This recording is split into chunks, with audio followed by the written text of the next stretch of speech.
Maido, hi there Japan fans. Today's show we're going to talk about presenting and health.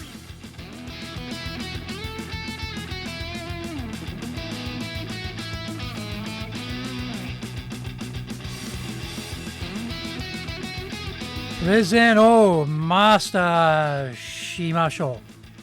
This is the 8th year of the Presentation Japan series podcast, and we are beaming around the world to you from sunny Minato-ku in Tokyo.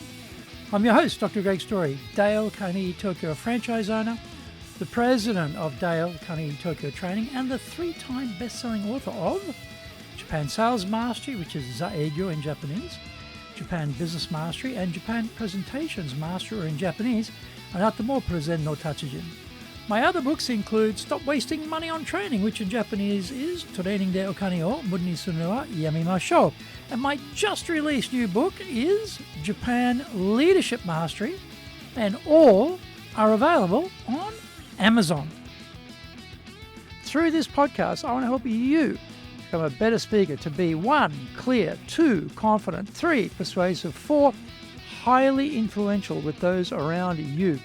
Don't forget to subscribe and share this podcast with your family, friends, and colleagues. We are not being sponsored by Libsyn, but we value your privacy, which is why we have our podcast hosted by Libsyn. Unlike many other hosting organizations, Libsyn have a strict policy that does not allow access to your private information by anyone.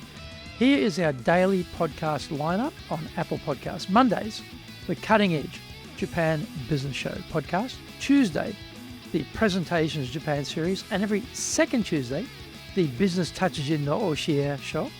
Wednesdays, the Sales Japan series. Thursdays, the Leadership Japan series, and every second Thursday, the Business Pro Podcast show. Fridays, the Japan Business Mastery Show podcast, and Saturdays, Japan's top business interviews.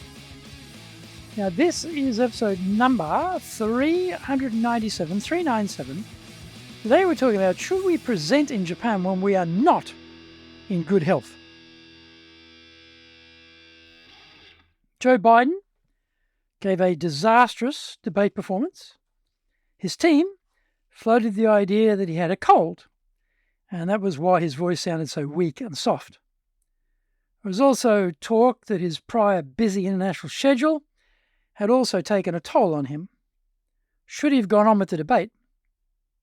Looking back, I am sure he regrets the decision to go forward with it rather than rescheduling. What about for us in business? Dates for events are set well in advance, but a lot can happen in the interim. If you get COVID, that's an easy one. There is no way we can turn up and infect the multitudes gathered to hear our pearls of wisdom. What about a cold, food poisoning, toothache, or something a little less dramatic than the residues of the pandemic? If you're a man brought up in macho Australia, you would keep going and soldier on, regardless. But is that actually the best policy? We have to keep in mind that, like Joe, we're putting our personal and professional brands out there on public display.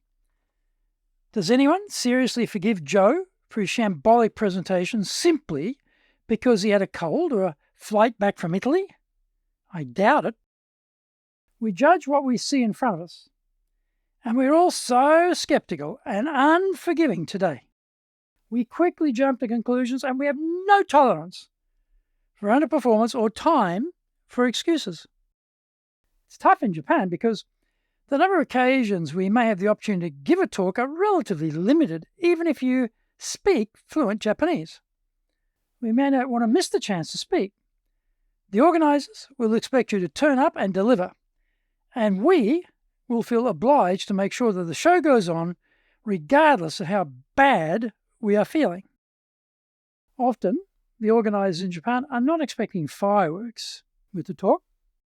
Their main concern is that the program is complete in full and on time. If you give a reputation-destroying effort, the hosts don't feel any remorse about pushing you to perform as scheduled. They did their bit to pull a crowd, and after that, it is up to you to carry it off. I would suggest that we take the long-term view. Your reputation and brand are inviolable.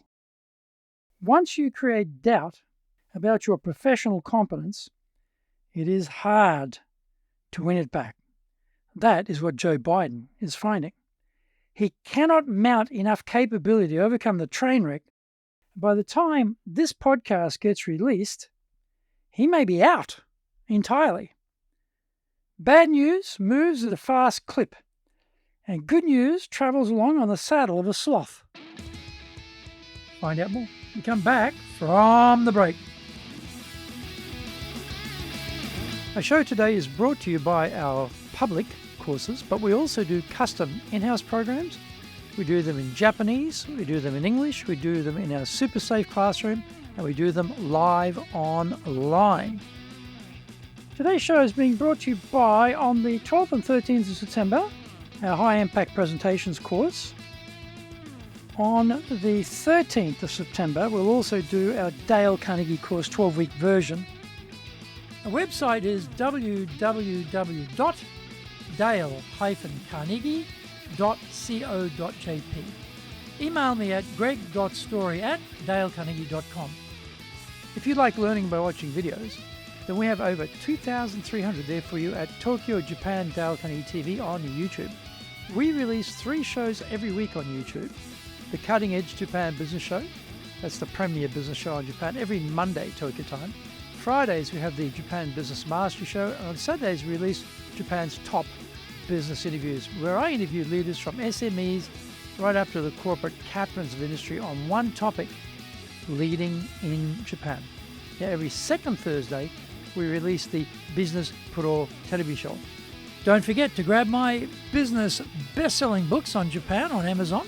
Japan Sales Mastery, which is Saegyo in Japanese, Japan Business Mastery, and Japan Presentations Mastery, or in Japanese, Anata mo Presen no Tachijin.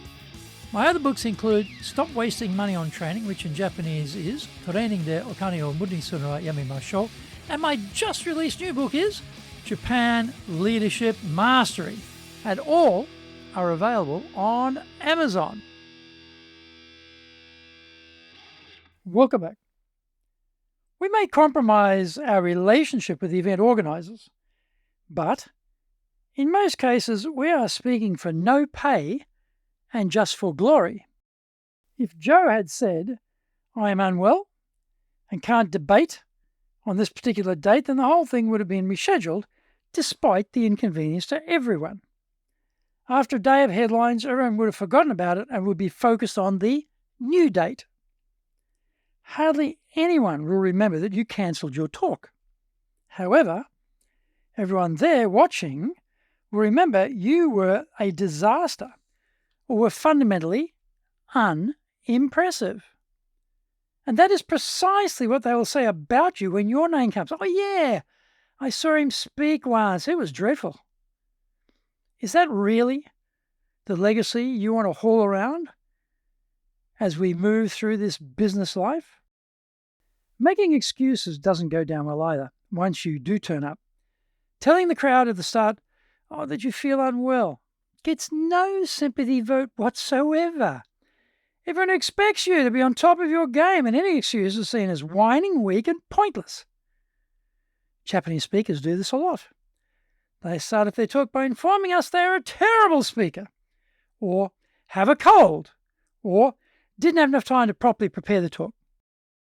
This is all seen as tatemae, superficial truth, by the audience, and is a weak flex to show humility. No one pays the slightest attention to the content of what is being said and expect the speaker to perform anyway. Our brand must be protected at all times. If we feel we're not going to be able to defend it, we are better to be like the Ballad of Davy Crockett and come back and fight another day. Better to reschedule if you're not doing well and can't pull it off. There is no upside for you to go on stage, and a huge downside if you do perform and fluff it.